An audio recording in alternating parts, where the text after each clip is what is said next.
umuntu yari kwifora, iyo umuntu ari kwiyemera, iyo umuntu yagize igitangaza, uba wagira ngo ku isi azahaba nk'urutare, azahaba iteka riteka. Umuntu akwiriye nanone gushyiramo akantu kameze nka kafire, akwiye koroshyamo gake, akabanza kumva iby'amaherezo ye, akabanza akamenya iby'igihe cye uko kingana, mbese akiga kubara iminsi yo kubaho. Mbese ndashaka kuvuga ngo wowe udukurikira mu byo uteganya no gupfa ubiteganya. Umuntu yibaze ngo ese nimfa ibyanjye byo bizamera bite, sibyo? Mbese no mu rupfu reka mvuge iki ngiki, ubwo twifuza kugira ubuzima bwiza bw'ejo hazaza, mu yandi magambo tunateganya ubuzima bwiza bwa nyuma yuko tuva hano mu isi. Umvikana impamvu nuko igihe tumara mu isi ari cyo gito kuruta icyo tuzabaho nyuma yo kuva muri iyi si. Urakoze cyane. Mu yandi magambo nuko abantu batabishyikira, ariko burya abantu bose bararushye. Hari umugabo nigeze nkunda wavuze ko kantu ngo abantu bose bararushye, ngo uri mu rugo ararushye, utarashaka ararushye, umukire ararushye, umukene ararushye, umuzungu ararushye, umwirabura ararushye, umunyamugi ararushye, umunyacyaro ararushye, umugabo ararushye, umugore ararushye, umwana ararushye, uwize ararushye, utarize ararushye, umuhinzi ararushye, umworozi ararushye, umucuruzi ararushye, umushoferi ararushye, umumotari ararushye, umunyonzi ararushye. Ari magambo kuba hari ibikuruhije si ikibazo rwose, ndetse yo kwivovotera ibimuruhije, ye no kwivovotera Imana, kubera ko ku isi yarahageze. Yego, ibyo ukora byose noneho ukabuzi ngo ubwo ndiho ku bw'Imana, ubwo ndi gukora ku bw'Imana, nina napfa nabwo nzanapfa ku bw'Imana, nkomereze mu munezero w'iteka ryose. Amen. Noneho tubonye rero uburyo umuntu noneho yahunga yamiruho. Arega Yesu nawe ahamagara, yahamagaye abarushye n'abaremerewe, ati muze munsange ndabaruhura.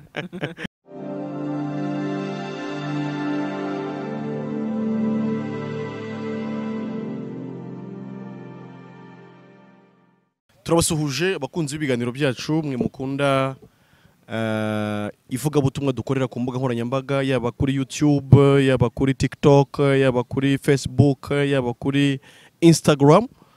Turabasuhuje kandi turabashimira, turabakunda cyane, muri impamvu ituma dukomeza gukora ibiganiro. Tutazi ko mudukurikira ntabwo twabikora. Ubwo rero murabe igiciro kuri twebwe, turabashimira rwose, turanabifuriza gukomeza kunogerwa n'ibiganiro byacu, gukomeza kwakira imbaraga zibiturukamo, gukomeza kwakira amayishurirwa abiturukamo, gukomeza kwaguka mu kumenya Kristo, kwaguka mu buntu bw'Imana, gukomeza kubeshwaho n'ijambo ry'Imana. Ngiye uvuga ni Emile&Israel, abenshi muramenyereye, ariko kuba atamenyereye nayo mazina ya hano mu isi, ariko ikiruta ibindi byose nuko ndi umukiranutsi, ndi umwana w'Imana, ndi umuragwa w'Ijuru, ariko mbikesha kwizereza Kristo we wanyogeje akoresheje amaraso yavuye aviriye kugira ngo abimpongano y'ibyaha byanjye byose, hanyuma mpabwa kubyizera. Ibyo bituma mpinduka umukiranutsi ku Mana mu buryo bw'iteka ryose. Nk'uko mubibona ibumoso bwanjye mfite umutumirwa mu biganiro cyangwa se mu kiganiro, ndagira ngo abasuhuze, namara kubasuhuza mu by'ukuri twinjire mu kiganiro, ariko mwamaze kumenya ninde turi kuganira. Karibu. Nitwa Emile&Israel. Yego rwose. Ariko nkaba ndi umukiranutsi, umutagatifu, utagawa, intungane, mbese utagira ikizinga na kimwe imbere y'Imana. mbikesheje gucungurwa na Yesu Kristo kuko nizeye amaraso ye kandi amaraso ye niyo yeza abanyabyaha bakera dede. Yego. Amen. Imana ishimwe ku bwa Isirayeli iduhaye kugira ngo tubane mu kiganiro. Mu by'ukuri turamwishimiye kandi turizera ko tuza kugirana ikiganiro cyiza namwe kandi abadukurikira turizera tudashidikanya ko muza kuryoherwa mukaryoherwa n'ikiganiro tugiye gukorana na Isirayeli. Mukomeze mukurikire, mukomeze muryoherwe, mukomeze mufashwe n'ikiganiro, kandi tubasaba ku batarabikora gukanda subscribe kugira ngo mukomeze mwakire ibiganiro byacu. Ababikoze musangize ibiganiro byacu abandi.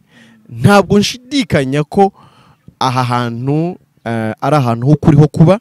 Wowe witwa umukristo, wowe wumva ukunda Kristo, wowe wumva ukeneye kumenya Kristo, wowe wumva ukeneye kumusobanukirwa, wowe wumva ukunda Imana, uwo ari we wese wageze ahantu heza, you are in the right place. Mbese uri ahantu heza ho kumenya ukuri, kandi Yesu yaravuze ngo namwe muzamenya ukuri. Aha. Ariko kubatuka ni ikintu cyiza.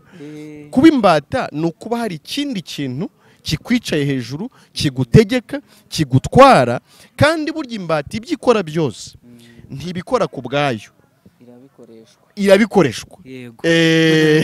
Ibikoreshwa n'uwayibase.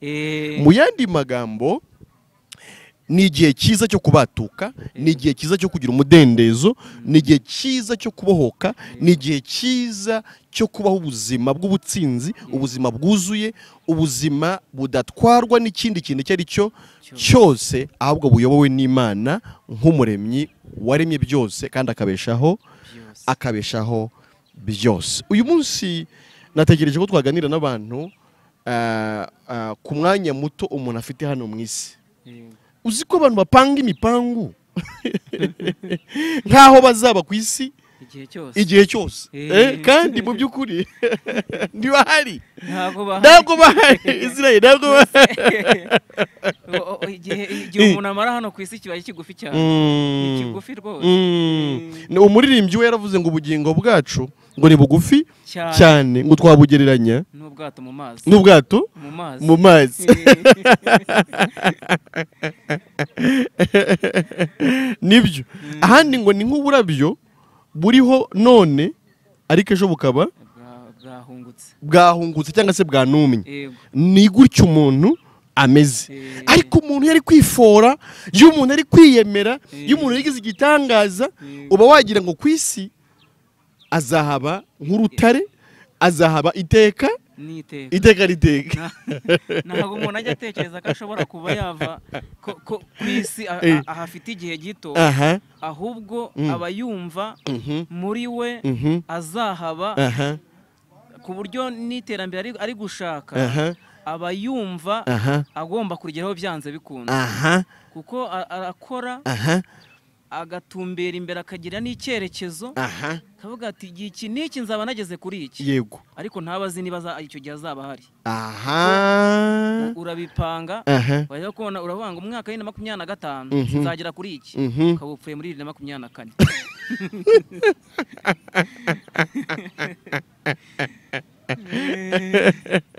Bigaragaza rero ko mu by'ukuri muvandimwe Isirayeli umuntu akwiriye nanone gushyiramo akantu kameze nka kafire. Akwiye koroshyamo gake, akabanza kumva iby'amaherezo ye, akabanza akamenya iby'igihe cye uko kingana, mbese akiga kubara iminsi yo kubaho.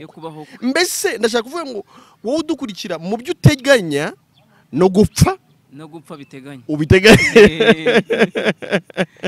Abantu bakunda guteganya, yewe bakanateganyiriza n'ababo, bagateganya, ariko ntibajya bateganya gupfa. Nta muntu uteganya ko azapfa. Ntawe pe.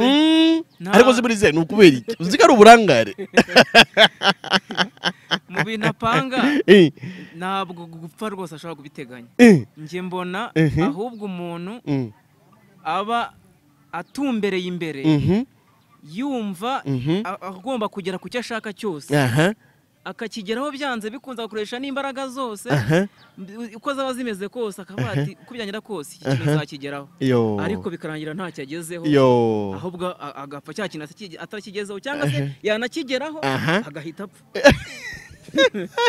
agahita apfa cya kintu akigezeho. None se wa mugani ntari mumaro kimumarira kandi none se niba uravuze ngo uzagura imodoka hanyuma wamara kuyigura ukajya mu muhanda kabiri akwishe urumva kandi wari ufite gahunda yo kuzagenda muri iyo modoka igihe kirekire ukumva niyo mahoro ukumva niyo munezero yego ariko imodoka wamara kuyibona ikabira kwishe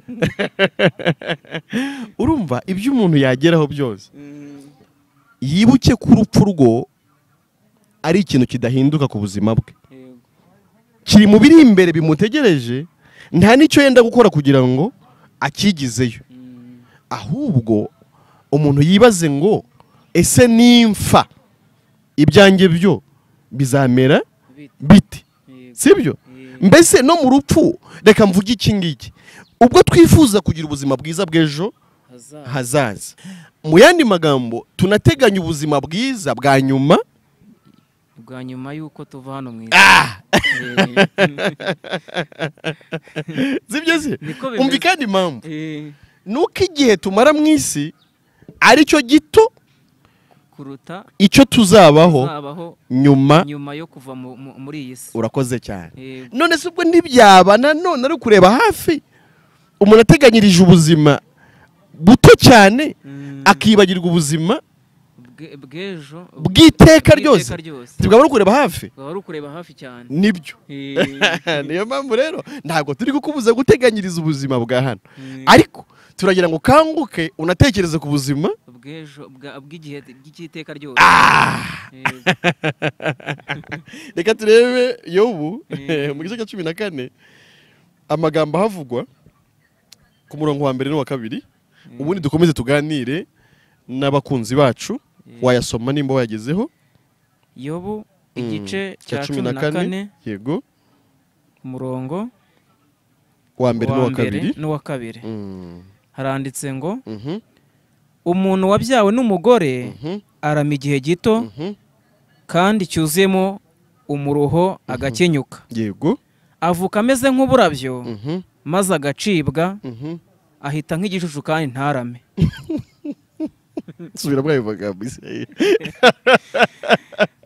Umuntu wabyawe n'umugore arama igihe gito kandi cyuzuyemo umuruho agakenyuka avuka ameze nk'uburabyo maze agacibwa ahita nk'igicucu kandi ntarame. Oh my god. Reka ndebe ikintu cy'Ikinyarwanda hano baravuga ngo umuntu abyarwa n'umugore sibyo amara iminsi mike yuzuyemo imibabaro ameze nk'ururabyo rukura rugahita rwuma ameze nk'igicucu cyamagira. Wari umuntu wabyawe n'umugore urama igihe gito cyuzuyemo imibabaro n'imiruho. Reka mu bintu twabwira abantu nubwo duteganya nubwo tugerageza nubwo twirinda nubwo dukora byose nubwo ariko imibabaro ubwo nta hantu umuntu yagira ute nta hantu yayicikira niba ariko ijambo ry'Imana rivuga nyine urabona ko imibabaro yuzuye muri icyo gihe umuntu amara yego ndetse n'imiruho ibyo bintu rero kuba byuzuyemo nta hantu yabihungira harahari ubwo ntaho noneho kandi ngo byuzuyemo kuzuramo cyuzuyemo umuruho agakenyuka. Umuntu wabyawe n'umugore arama igihe gito kandi cyuzuyemo umuruho agakenyuka. Icyo gihe umuntu amara hano mu isi cyuzuyemo umuruho yarangiza agakenyuka. Kandi bari kuvuga umuntu wese ni umuntu wese uko yaba ariko kose. None Israel wabwira icyo umuntu uzi ko hari abantu batarushye umuntu uzi ko hari abantu batarushye hari abantu batarushye kuko hari umuntu uvuga ati ngiye nararushye simeze nk'abandi uwo muntu we wamubwira iki ni ukuvuga ngo rero niba ijambo rivuga ngo umuntu wese wabyawe n'umugore igihe gito kandi cyuzuyemo umubabaro umuntu uzi ko yarushye wamusobanurira iki ubwo umuntu uzi ko yarushye ntabwo ari we wenyine kuko ari uwo yita ko atarushye nawe ararushye ahubwo nuko atazi imiruho ye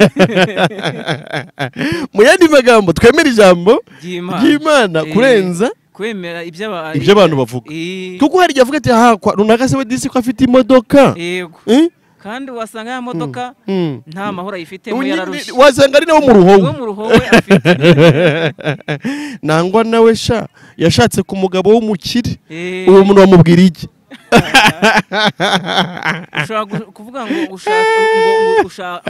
ngo namba nawe yashatse ku mugabo w'umukire noneho wowe wamubona ugasanga ni wo mu ruhu noneho ukaba utanakifuza kuba wanatinyuka nuko utabyerekwa ngo ubyerekwe nta makuru ufite ariko uramutse ubibonye ukareba umuruho afite kuko ijambo ry'Imana rivuga ngo umuntu arama igihe gito kandi cyuzuyemo umuruho ubwo nyine na hahandi uvuga ngo yashatse ku muntu ukize ubwo bivuze ko nawe muri ubwo bukira afite bwuzuyemo umuruho nibyo ngo shango nangwa nawe shango ngo we ngo biragenda ngo we ngo ngafite ngo business ngo igenda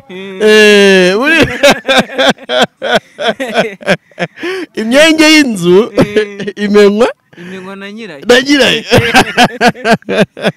cyane uwo nawe ibyo wita ko ari ubukire bwe niyo miruho ye nibyo niko bimeze mu yandi magambo nuko abantu batabishyikira ariko burya abantu bose bararushye hari umugabo nigeze nkunda wavuze ako kantu ngo abantu bose bararushye ngo uri mu rugo ararushye utarashaka ararushye umukire ararushye umukene ararushye umuzungu ararushye umwirabura ararushye umunyamugi ararushye umunyacyaro ararushye umugabo ararushye umugore ararushye umwana ararushye uwize ararushye utarize ararushye umuhinzi ararushye umworozi ararushye umucuruzi ararushye umushoferi ararushye umumotari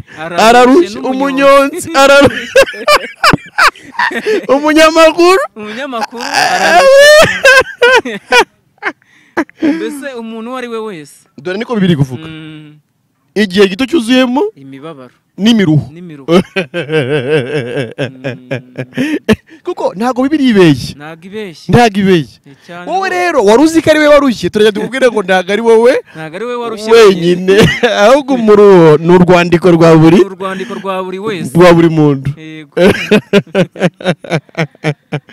ngo avuka ameze nk'uburabyo cyane maze agacibwa ahita nk'igicucu kandi ntarame nk'uko umuntu ameze iyo umuntu uratekereza ngo iyi si ari kuyipangiraho ibintu birebire yumva azayibaho imyaka n'imyaniko yumva azayibaho nk'ibuye yumva ntaho yenda kujya reka tubwire umuntu ko imiruho daboro irahari uko wamera kose ibyo wageraho byose aho wahungira hose hari umuntu uvuga ati oya impamvu ndushye nuko ndi muri Afurika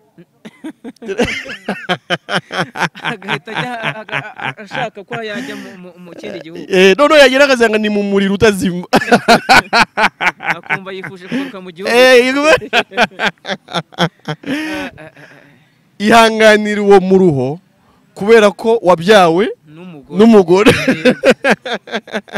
kandi iyo ni certificat y'umuntu wese wabyawe n'umugore certificat rwose agomba kuba avuka bamaze kuyimwandika bamaze kwandikira certificat no kuza kuyifata gusa iteyeho na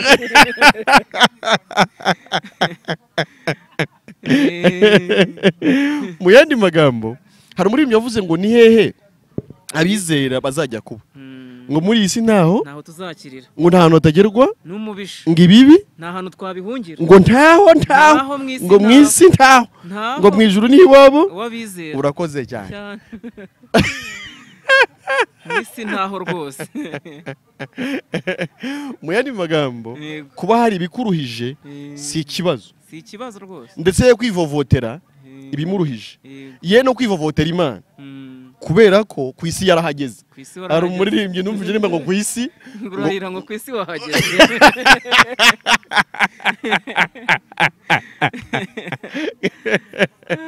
ku isi niba yahageze ubwo n'umuruho nawo yaba yawakiriye. Nuko bimeze, sibyo? Niko bimeze rwose. Nuko bimeze.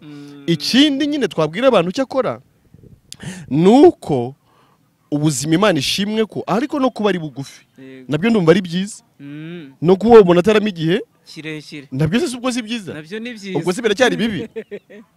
nabyo ni byiza kuko nubundi uramye igihe kirekire nubundi warushaho guhura n'ibibazo bikomeye, kuko icyo gihe gito uramamo ugihuramo n'imiruho n'imibabaro. Yego, ubwo urumva uramye igihe kirekire cyane warushaho noneho guhangayika, warushaho kubabara, warushaho kuruha cyane, nukuramira mu miruho. Ubwo se byari cyo bimaze? Ntacyo bimaze. Ubwo ntacyo bimaze. Imana ishimwe ko icyo gihe kigize gitoya, igashima ko umuntu ataramira igihe kirekire, ngaramire mu miruho. Sibyo se? Urumva ko nyamara nabyo ni urukundo rw'Imana. Ni urukundo rw'Imana kuba umuntu atarama igihe kirekire ahubwo akarama igihe gito. Yego pe, nabyo ni urukundo rw'Imana cyane rwose. Kandi reka tuvuge ko niyo wamara imyaka 80, niyo wamara imyaka 100, niyo wayirenza n'ubundi iracyari mitoya, iracyari mikeya, hashingiye kuyo uzabaho iteka ryose. Ariko Imana niyo yashimye ko itaba myinshi cyane, ariko kugira ngo umuntu ataramira mu miruho, ataramira mu mibabaro.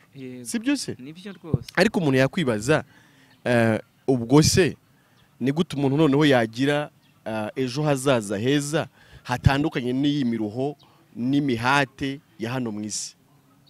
Ukuntu umuntu yagira ejo heza nuko nubundi kuramira hano mu isi ntako. Yego, mu isi ntaho kuramira hahari. Yego, nta naho kugirira amahoro hahari 100% hahari. Yego, nubwo wavuga ngo ufite amahoro ariko nubundi ijambo ryo rikomeza ritubwira yuko nta mahoro y'umunyabyaha. Yego rwose. Ubwo kuba uri umunyabyaha bivuze yuko nta mahoro. Ubwo uramutse ugize amahoro uri umunyabyaha ntabwo waba ukiri umunyabyaha. Yego. Ubwo ijambo ry'Imana riba rivuga ngo nta mahoro y'umunyabyaha nk'uko muri Yesaya yabihanuye, nta mahoro y'abanyabyaha nyine. Ubwo n'amahoro ujya wishuka banga urayafite ntago ari amahoro, ni umuruho uba ufite, ni imibabaro uba wahuye nayo ukayita amahoro. Yego. Babyita kwihesha amahoro.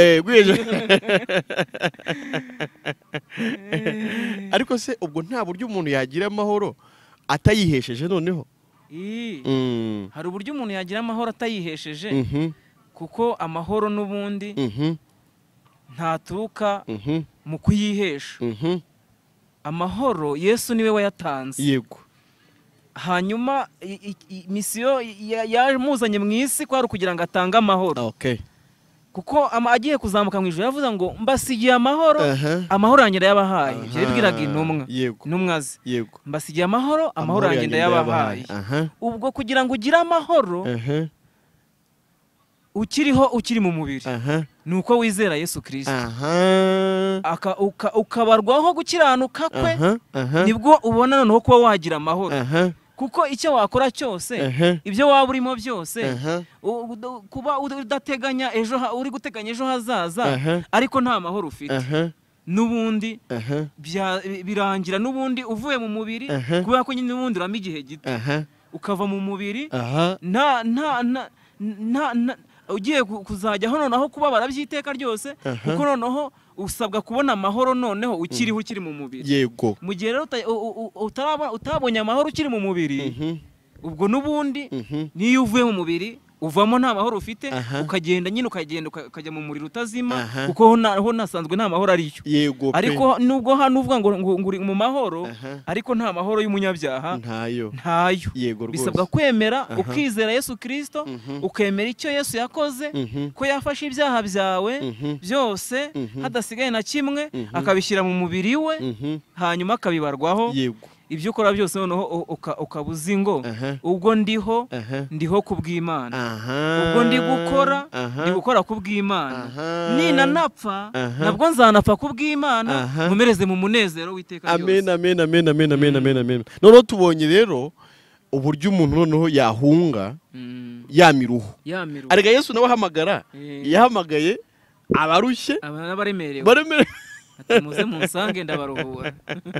Ubwo birashoboka ko umuntu yaruhuka ariko aruhukiye muri nde? Aruhukiye muri Yesu Kristo. Ubwo niwe buruhukiro. Urakoze cyane.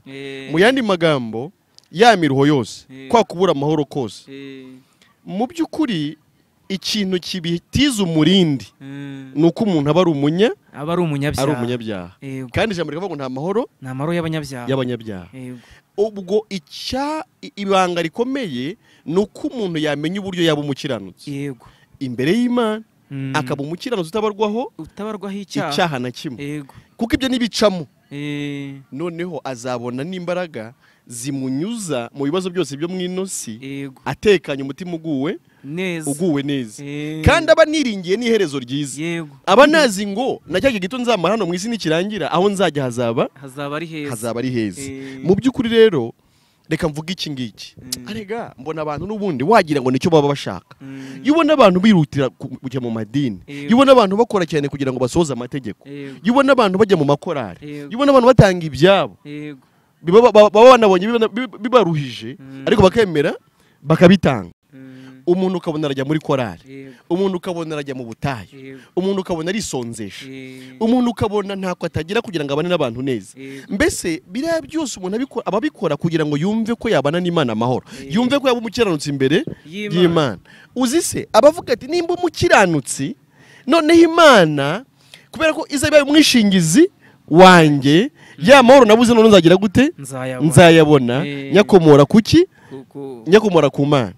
Ariko bigasanga noneho yahushije inzira yo kuba umukiranutsi, bigasanga yahushije inzira yo kuba umukiranutsi kuko siyo nzira Imana yagennye yo kuba umukiranutsi. Ngiki kibazo kivuka. Ariko yibona umuntu wese yirimbanira kugira ngo yemerwe n'Imana, yibona umuntu akora gato na kanini kugira ngo Imana imwemere, agafasha abakene, akagira gute, akigengesera, akirinda, akigomwa, akagira gute. Biriya byose ni ubuhungiro aba ari gushaka kugira ngo arebe ko noneho yabana n'Imana amahoro, bityo Imana nimubera umurinzi, Imana nimubera inshuti, amahoro yabuze azagira gute? Azayabona. Ariko mu by'ukuri akaba yahushije intego, yahushije inzira, sibyo? Ariko mu by'ukuri Imana yagaragaje uburyo igira abantu intungane cyangwa se abakiranutsi. Reka mvuge kandi ko mu by'ukuri wamaze ko umukiranutsi noneho yamahoro agira gute? Aba yabonetse, sibyo? Wa mutekano uba wagize ute? Uba wabonetse. Reka mvuge ngo ibibazo ntago bibura, kabone n'ibibazo byaba bimeze nk'umuriro bw'Imana, ariko ntabwo amahoro uyabura kuko ikiguhesha amahoro kuko Yesu ngo ahanwa Yesaya igice cya 53 yarahanuye aravuga ngo igihano kiduhesha amahoro cyari kuri Yesu. Sibyo se? Arega buriya Abashaduraka ba Bedenego ba Meshaki boherezwa mu itanura ry'umuriro, sibyo? Bikagaragara ko nta n'ikibazo bagiriyemo hashingiye ko bari kumwe nande na Yesu, sibyo? Ni ikigaragaza ngo no mu muriro umuntu acama ari kumwe nande na Yesu, agacama aririmba, agacama anezerewe, afite amahoro. Ubwo ibanga ry'uko muri bwa buzima buto y'umuntu amara mu isi akabubamo afite amahoro ni ibanga ryo kuba umukiranutsi imbere y'Imana. Wowe udukurikira, wowe washakishije uburyo wagira amahoro, wowe washakishije uburyo waruhuka bikanga, reka tukurangiraho waruhukira. muri Yesu. Israel hari n'abantu bavuga ati nzajya ku mucanga.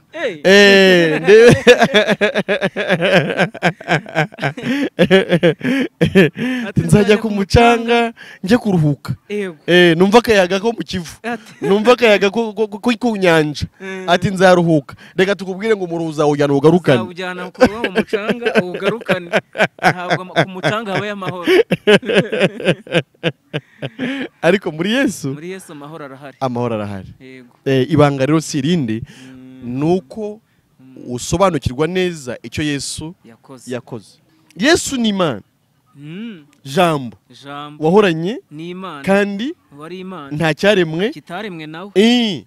Uwo rero niwe waje mu isi gutabara abarushye, niwe waje gutabara abaremerewe, niwe waje mu isi mu by'ukuri atuzaniye ibyo tutabashaga kwibonera. Niki twari twarabuze gukiranuka kuzuye kwashimwe n'Imana. Ariko twakubuze kubera iki? Twakubuze kubera ko dukomoka kuri Adamu wagomye ahagoma tumurimo akatwanduza ubugomera Mana, tukavuka turi babi, tukavuka turi abanyabyaha, tukavuka tudakiranuka, ariko hashingiye kuri kamere y'icyaha twakomeye kuri nde? Kuri Adamu. Niyo mpamvu wagerageje bikanga. Ndabizi waragerageje, ndabizi ntako utagize. Bakubwira ngo komeza ugerageze ngo bizageraho ngo bikunde. Oya, ntago bizakunda. Ntago bizakunda rwose. Ahubwo kuri ya miro wisanganiwe y'isi baba bari kongeraho indi. Ariko Israel twavuze imiruho myinshi, ariko se hari umuruho uruta gushaka gukiranukira Imana biciye mu mbaraga z'umuntu? Ahubwo se uwo muruho ahubwo se wazanabona uko ukira. Uraruha mpaka ukarinda ushiramo nk'uko ukira ubu gishaka gukiranuka ariko utarabye. Byaranze. Ugatanga utwawe ntukiranuka. Kugira ngo ukiranuke, ariko umutima ukakubwira ko udakiranuka. Ko ntabwo ujya urya ruswa ngo ukubwire ngo buryo urakiranuka. Ukigomwa ibihe ukajya ngo kwihererana n'Imana, ariko umutima ukakubwira ko udakiranuka. Ukajya mu butayu bubi, mu mabuye, mu mashyamba, ukamarayo ibihe, ariko umutima ukakubwira ko udakiranuka. Hari ikibi kiruta icyo? Icyo ni kibi kiruta ibindi. Nicyo mu ruho ukomeye. Niwo mu ruho ukomeye abantu barushye, kuko umuruho ntabwo ari ukuba ufite ibibazo bikuremereye hano mu isi, ahubwo kuba udafite gukiranuka kw'Imana. Niwo mu ruho kuko uhora ubihiga, uhora ubikeneye, kuko n'ubundi uhora ushaka kumva ushaka kumva ngo wajyana ubusabane n'Imana, ukumva ushaka kwiyunga nayo bikanga. Kandi rwose ubwiyunge bwawe n'Imana si wowe wabyikorera. Ndetse reka mvuge iki, arega Imana kubera ko ishobora byose, reka mvuge ko ikibazo cyose waba urimo ariko uri kumwe n'Imana muri cyo, kuko Imana ishobora byose, uba ufite amahoro muri icyo kibazo, kuko uba wiringiye ko ibyo utashobora Imana yo ibishoboye. Reka nongereho iki rero, kuko ishobora byose ni nayo yashoboye gukiranuka. Niyo yashoboye gukiranuka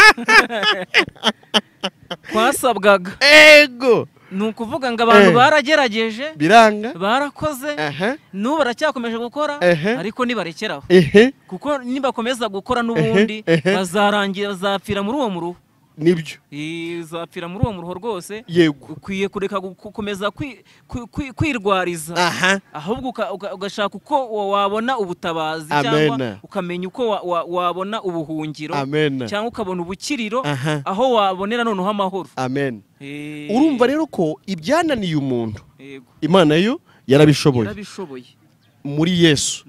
Yesu ni Imana yihinduye umuntu, ni Imana yambaye umubiri w'abantu, igamije kugira ngo icungure umuntu, igamije kugira ngo gukiranuka umuntu yabuze ikumubonere muri nde? Muri Yesu Kristo. Niwe wavukiye mu isi rero atunganye, kuko atabyawe ku bushake bw'umugabo n'umugore, ahubwo ni imbuto y'umwuka wera yinjiye muri Mariya, asama inda ya mwuka. Urakoze cyane. Asama inda ya mwuka, noneho abyaye abyara Yesu ari umuntu wambaye umubiri ariko umwuka umurimo ari umwuka w'Imana w'ubumana. Reka mvuge ngo niyo mpamvu yabaye mu isi akiranuka, ngo yarageragejwe mu buryo bwose nkatwe ariko ntigera akora icyaha. Imyaka yose yamaze mu isi nta cyaha yigeze akora. Uwo niwe wakiranutse rero. Niwe mukiranutse. Wabaye umukiranutse. Birakunda. Yego pe. Muri Yesu biremera. Ntabwo ibyemera ari uko wabonye akazi, ntabwo ibyemera ari uko wabonye poromosiyo, ntabwo ibyemera ari uko, ntabwo ari ibyo byemera muri Yesu gusa. Muri Yesu ibyemera nuko wabona gukiranuka kw'Imana. Amen. Yesu rero niwe wakiranutse birakunda. Ku myaka isaga igera kuri 33 yamaze mu isi nta cyaha yigeze akora. Niwe rero mukiranutse wabayeho, Imana ikamuhamya ngo dore nguyu mwana wanjye nkunda cyane kandi nkamwishimira. Buriya se Yesu yakiranukaga kugira ngo ahabwe ijuru? Yesu yakiranukiraga iki? Yesu ntago yakiranuka kugira ahabwe ijuru, ahubwo ijuru yari arisanganywe. Ni nawe nyiraryo yari aririmo. Mbega urukundo. Noneho icyo yakoraga yari ari kudukiranukira. Subiramo ako kantu Israel. Yesu ntabwo yakiranukaga ari kwikiranukira, ahubwo yakiranukaga kuko yarasanzwe ari umukiranutsi, noneho ari kudushakira gukiranuka. Amen. Gukiranuka noneho iwo yadushakiraga ari mwisi ni ukugira ngo tukwemere abariko kuzatugeza mu buzima bw'iteka. Ubwo abantu bavuga ko bemera Yesu cyangwa bizera Yesu bakaba batarakiriye gukiranuka kwa Yesu, ubwo ntibemeye Yesu. Ntabwo baramwemera. Icyo umuntu yemera kuri Yesu ni ukwakira gukiranuka kwe. Ubwo utakira gukiranuka kwa Yesu ntabwo nyine umwemera. Amen. Ubwo uba wemera undi cyo kora undi bavuga utari Yesu yakuri uremye ijuru n'isi. Yego pe. Ahubwo ukaba uri kwemera Yesu umuhimbano abantu bahimbye bagaterekaho bakamuremera buri idini rikarima Yesu waryo. Kuko ntabwo banagira ba Yesu bamwe. Usanga Yesu wo mu idini runaka afite ibyabuza bo mu idini runaka, undi Yesu atabibabuza. Okay. Noneho rero aho hantu twatinde. Icyo Yesu yazaniye abantu ni ugukiranuka. Kuko gukiranuka ntigushobokera umwana w'umuntu ukomoka kuri Adamu. Uyu nyine bavuze ngo wabyawe n'umugore urama igihe cyuzuyemo imibabaro yarangiza agakenyuka. Uyu muntu gukiranuka ntabwo yabishobora. Sibyo? Ariko ikibimubuza ni ya kamere y'icyaha yavukanye. Yesu rero yarakiranutse birakunda. Nta cyaha yigeze ngo nta n'uburiganya bwabonetse mu kanwa. Sibyo? Ariko amakuru meza nuko yakiranutse ari twebwe akiranukira. Noneho rero ubwo hari umuntu wakiranutse, ni umuntu kuko yambaye umubiri w'abantu kandi agakiranuka ahagarariye inyoko muntu. Ubwo gukiranuka kwarabonetse. Nicyo bivuze. Gukiranuka k'umuntu kwageze gute? Kwarabonetse. Sibyo? Kwabonetse muri nde? Kwabonetse muri Yesu Kristo. Kubonekeye bande? Kubonekeye abari mu isi bazakira uko gukiranuka yababoneye. Abazamwizera. Ubwo ni icyo umuntu yizera kuri Yesu? Ni igice ubwo? Icyo umuntu yizera kuri Yesu ni uko yamukiranukiye. Gukiranuka kose yasabwaga kwikiranukira. Akaba ari Yesu gukiranuka, ni ukugira ngo uko gukiranuka uwo muntu icyo asabwa ni ukukwemera, ni ukukwakira. Asabwa kwakira uko gukiranuka Imana yazanye nk'impano. Kuko mu Baroma 4 harahatubwira ngo umuntu abarwaho gukiranuka. Ni ikintu umuntu abarwaho, ntago ari ikintu umuntu akora. No mu Baroma 10:10 aravuga ngo umutima ni umuntu yizeza akabarwaho gukiranuka. Mu yandi magambo wowe dukurikira, dore icyo usabwa kwizera ntabwo ari ikindi, ni ukwemera ko utabasha gukiranuka. Nicyo cyambere. Kuko wemeye kuri umunyabyaha. Ubundi umuntu akiri kugerageza gukiranuka abari gushaka kugaragaza ko atari umunyabyaha. Urakoze cyane. Mu yandi magambo uwo muntu aba yaranze kwihana. Aba yanze kwihana. Kwihana nyakuri ni ukwemeranya n'Imana kuri umunyabyaha ariko utagira icyo abikoraho. Utagira icyo ubikoraho kugira ngo ubihindure. Ukaba utabihindura. Ukemeranya n'Imana ko ari uko kuntu umeze. Kuri umunyabyaha mubi wari ukwiye kurembuka. Ariko kabiri ukamenya ko nanone habaye wakiranutse mu cyimbo cyawe ari we mucunguzi wawe. Ariko umucunguzi ni uko ari byo wasabwaga akabikora mu cyimbo cyawe. Umuntu ukora ibyo wasabwaga akaza agakiranuka, gukiranuka wowe Imana yagusabaga ngo bari kukiranuka, hanyuma akagukiranuka kose, hanyuma yamara kugukiranuka akavuga ngo ndakukwihere nk'impano. Urakoze cyane. Uzakujyana mu ijuru. Urakoze cyane. Nuko hakiri. Yego pe. Ubwo kwizera bibanzirizwa no kwihana. Yego. Ni ukwitakariza icyizere, ukikuraho icyizere cyose, ukumva ko utashoboye, ukumva ko utashobora gukiranukira Imana. Kuko n'ubundi hari ubwo Yesu bamubwiye ngo ntibishoboka ko umutunzi ngo yakinjira mu bwami bw'Ijuru ngo icyoroshye ngo nuko ingamiya yanyura mu izuru ry'urushinge. Oya, ni Yesu wabivuze, ntago ari bimubwiye. Yesu wabivuze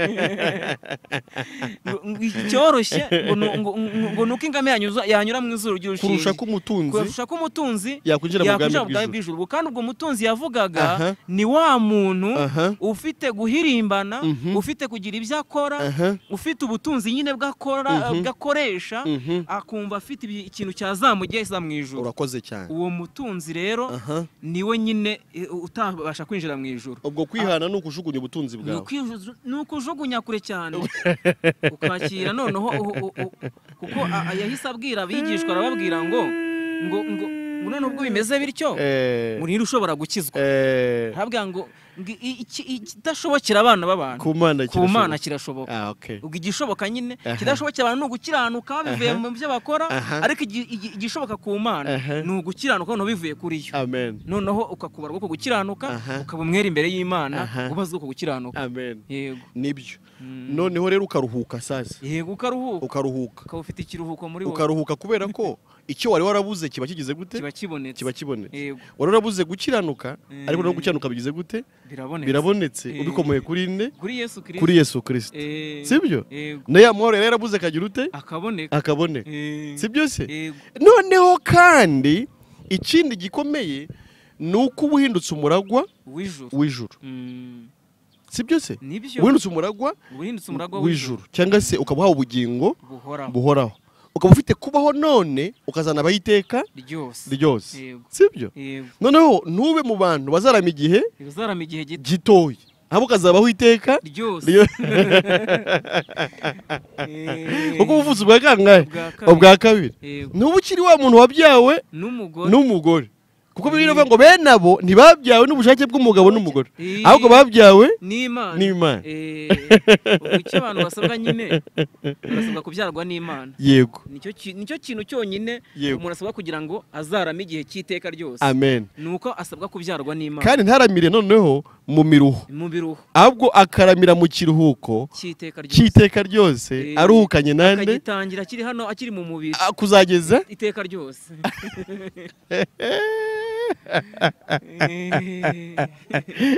Ariko najya ngo gukira karande, ubu noneho abantu bari gukira karande cyane. Ya karande y'umuruho. Umuruho rwose urumva nyine uwo muruho ni ikintu umuntu agabana nyine, kuko twavuga ngo ni certificate yakira kigera ku isi. Ubwo urumva nyine aba noneho ya karanda yikize, abakuyeho ya certificate, ahawe indi certificate ibishwanyuje. Yego, yakiriye indi certificate nshya noneho. Yego, yo noneho y'ikiruhuko cy'iteka ryose.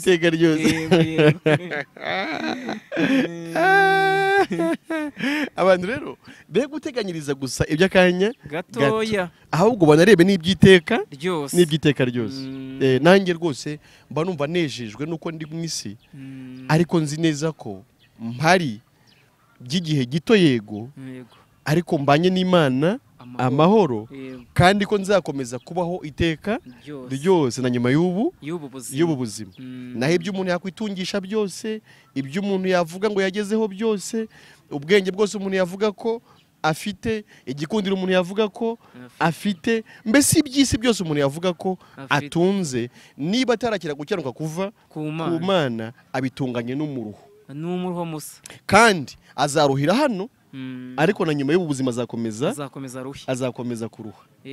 Yego pe. Ugarasabwa nyine kwemera amahirwe Imana yatanze rero. Ayo mahirwe ni amahirwe umuntu aheshwa no kwizera Yesu Kristo. Hanyuma ukaba mu isi uzi neza ko nta muruho w'iteka ryose uzagira, ahubwo uruhukanye n'Imana amahoro mu buryo bw'iteka ryose. Nibyo rwose. Isire twarahiriwe noneho. Turabahire. Twaratomboye. Iyo bavuga bahire bajya amadini ajya avuga ngo abantu bashyize mu cyiciro cy'abahire, abo ntago ari abahire kuko baba babishyizwemo n'abantu. Yego. Ariko abahire babishyizwemo n'Imana, abo ni abahire koko. Amen. Kandi bahiriwe by'iteka. Bahiriwe by'iteka ryose. By'iteka ryose. Cyane rwose. Nukuri.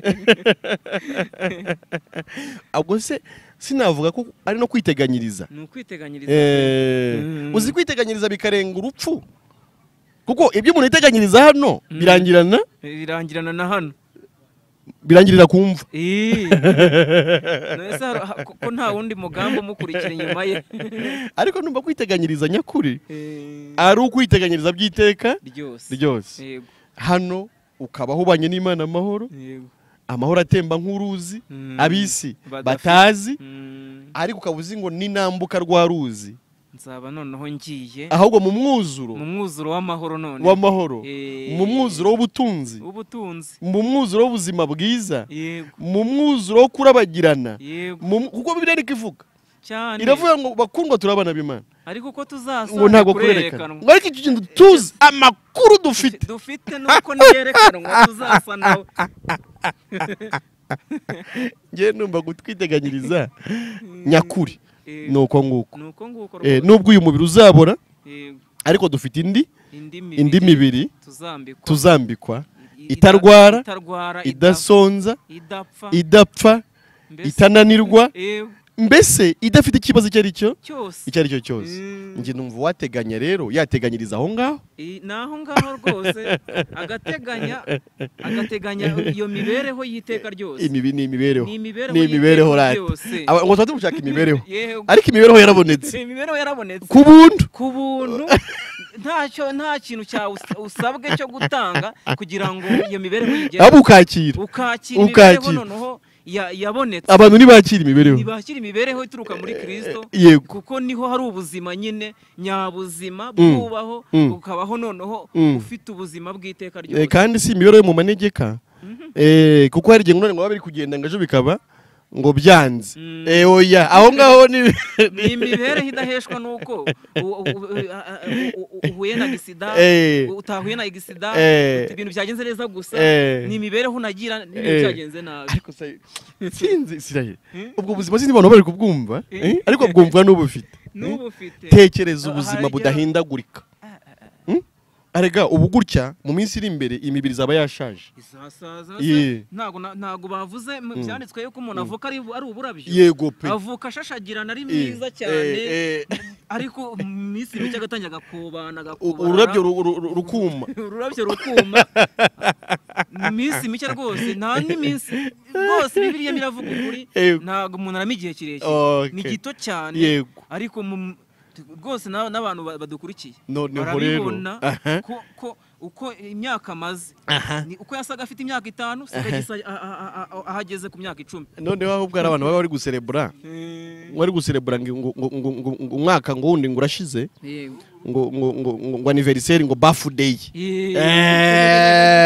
Nyamara burya ni ko uburabyo buba buri kurushaho guhunguka.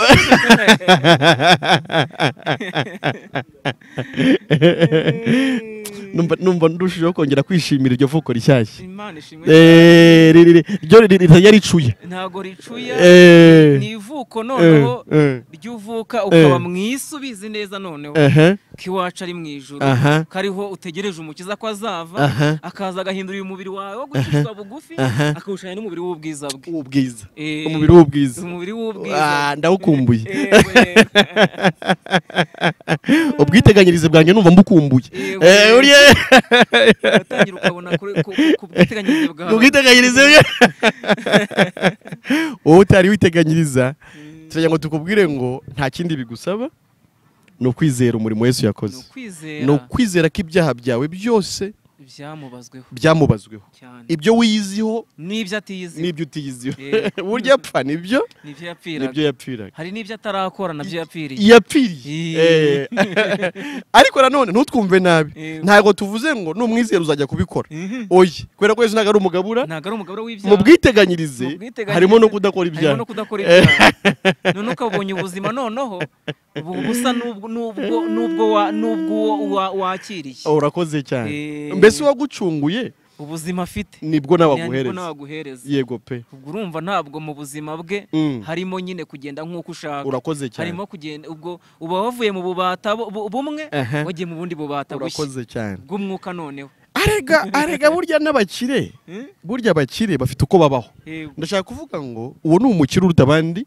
bakire ibyo rero yagushyiriye muri we uheshwa no kumwizera burya biguhindurira imibereho irahinduka ni ukuri irahinduka burya no mu buryo busanzwe iyo umuntu abonye amafaranga akenshi aho yari atuye si akomeza gutura intebe yicaragaho si akomeza kwicaraho niba yagendaga n'amaguru agura akamodoka cyangwa akamoto nawe rero Yesu ni umukire wa byose nugera muri Kristo numara kwakira ibyo Yesu yagukoreye ubuzima buzagira gute ndashaka kuvuga ko imibereho ya kera ibirangiye ukakira imibereho mishyashya yo muri Kristo Yesu iyo rero ntabwo ari imibereho y'ibyaha ahubwo ni imibereho y'amahoro n'umunezero ni imibereho ihimbaza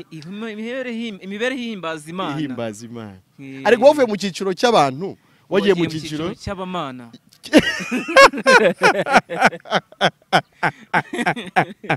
ntabwo abo ntibabyawe n'umubiri cyangwa n'ubushake bw'umugabo ahubwo babyawe n'Imana ubwo si Imana ibyara abanyabyaha wapi Imana ibyara abanyabyaha ibyara abamana iribyara ubwo rero yibyara ubwo uzabaho n'ubuzima bushya ubuzima bw'ubumana ariko ibanze rya byose ni ukwizera icyo Yesu yakoze kimwe cyo ni ukwemera ko ibyaha byawe burya ryo byamwishe niko muri ibyo avuga ngo ni ibyaha byanjye byakwishe ntabwo ari zangumanzi ni ukwizera ko ibyaha byawe ariyo byamwishe ko biryo nta cyaha Imana ikigira gute ikikubaraho kabiri kwa gukiranuka yakiranutse burya yarakwiyambuye arakuguha atwara ibyaha agusigira gukiranuka byizere none uba umukiranutse kandi uhindurirwe izina uhindurirwe amateka cyane ube umukiranutsi ube uvuge nk'uko natwe tuvuga kuko ntabwo ari byo twihandishaho ahubwo n'ibyo Imana yaduhaye ni ibyadukorekeyeho kuko si twe twabyikoreye Imana niyo yaduhaye gukiranuka kwayo tukubarwaho tubabera imbere y'Imana no mu mibereho yacu tukababera nuko ibintu bimeze sinzi niba rero tutasoreza iki kiganiro ariko wowe udukurikiye mu by'ukuri twizere ko wamenye aho bwiteganyirize buri twizere ko wakuye amaso ku bigaragara ahubwo kuri kureba noneho ibitagaragara kuko twabonye ko ari ubutunzi bw'iteka bugize gute buri turabashimiye rero turabashimiye mwadukurikiye tubibutsa gukanda subscribe ku batarabikora tubibutsa gusangiza ibiganiro byacu abandi kugira ngo bahananwe umugisha n'abera bose Imana ishimwe ku bwa byose amen